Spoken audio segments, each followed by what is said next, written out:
The story begins with a young woman who works as a social media influencer, like many girls today. She is famous for traveling a lot and sharing her experiences with her followers by visiting many different places around the world.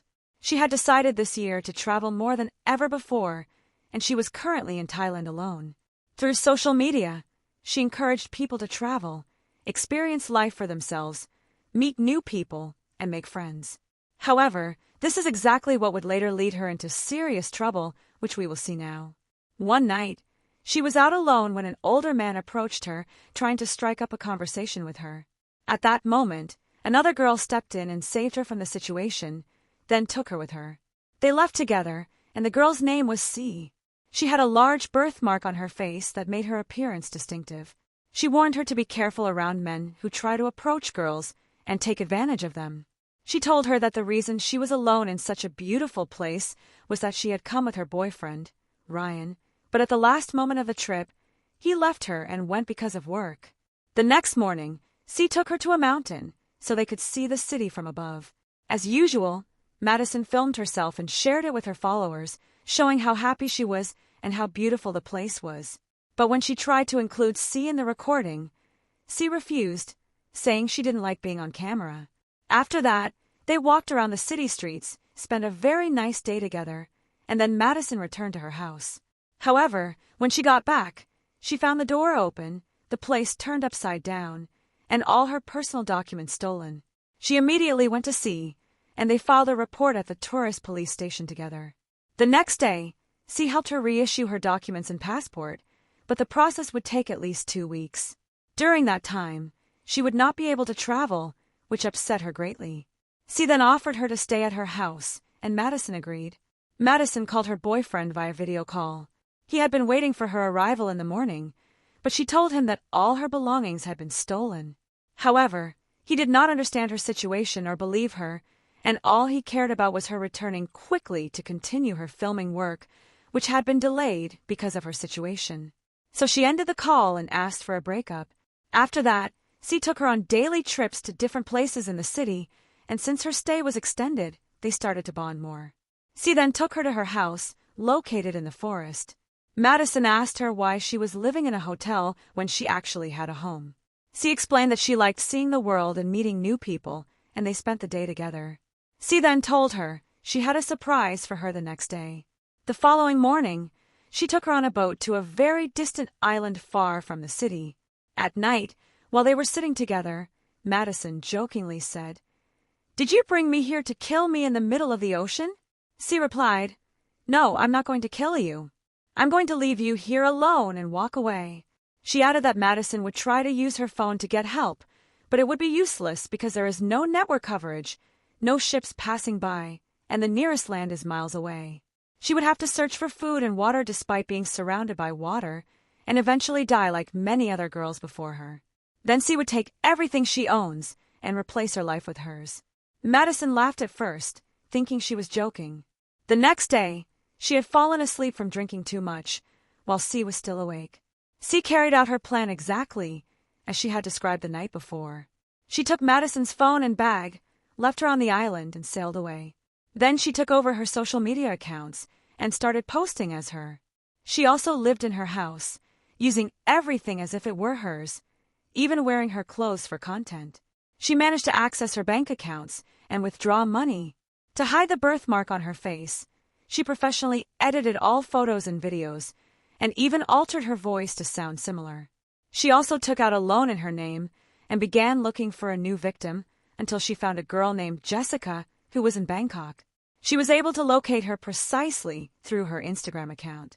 She went to her and watched her from a distance. When Jessica entered an antiques bazaar and picked up an item, C approached her and said it was fake and that she knew a better place for authentic items. But Jessica ignored her and said it was just a souvenir from her sister and didn't need to be original. C felt embarrassed, but still continued monitoring her on social media.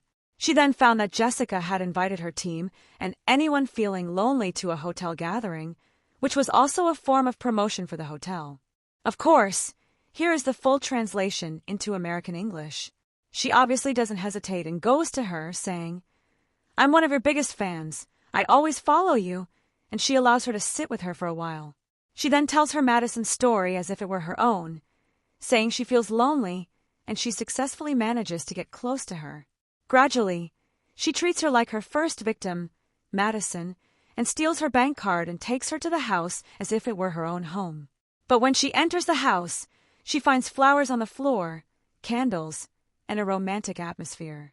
Jessica tells her, "Your boyfriend must have come back and prepared a surprise for you," and she is shocked. Suddenly, Ryan appears and finds them in front of him. He asks, "Who are you?" She replies that she is Madison's friend and that Madison is traveling. They all end up staying in the house overnight.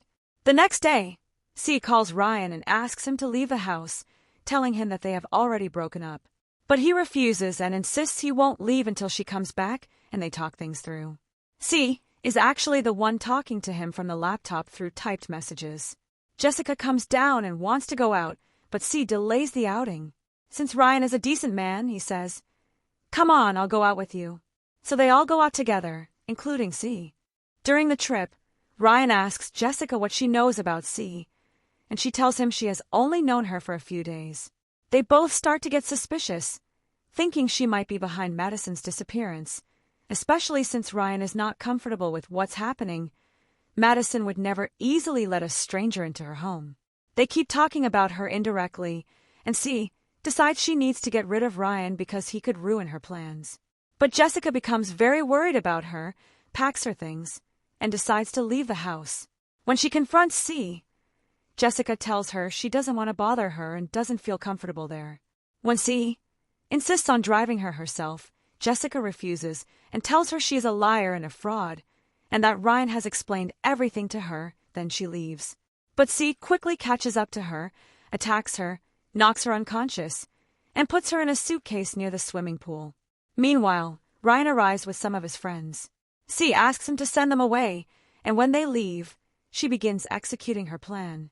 She takes a knife and goes to Ryan while he is asleep, but he suddenly gets a notification on his phone. When he opens it, he finds a photo of Jessica behind her in the background, so she doesn't kill him in order to avoid linking his disappearance to Jessica's because of the photo. The next day, Ryan comes down and finds breakfast prepared for him. She apologizes for what happened yesterday and says Jessica was there and left immediately. But when he opens his phone, he finds photos of Madison with another man, and she tells him he is her boyfriend. Later, he goes to a quiet place, and C follows him. She tells him she is attracted to him and her feelings are clear. When they return, she makes him a drink and spikes it with a sedative. When he loses consciousness, she takes him to the house. She undresses him and unlocks his phone using his Face ID, then deletes Jessica's photo so no one can link her presence to Jessica's disappearance. In the morning, she makes Ryan believe that something happened between them the night before, which deeply upsets him and makes him decide to leave. He then notices the birthmark on her face and realizes her true identity, that she is C. The next day, he goes to her house and finds her bag containing Madison's diaries. He reads the last thing Madison wrote, waits for C to return, and then hits her on the head. When she wakes up, she finds herself tied up.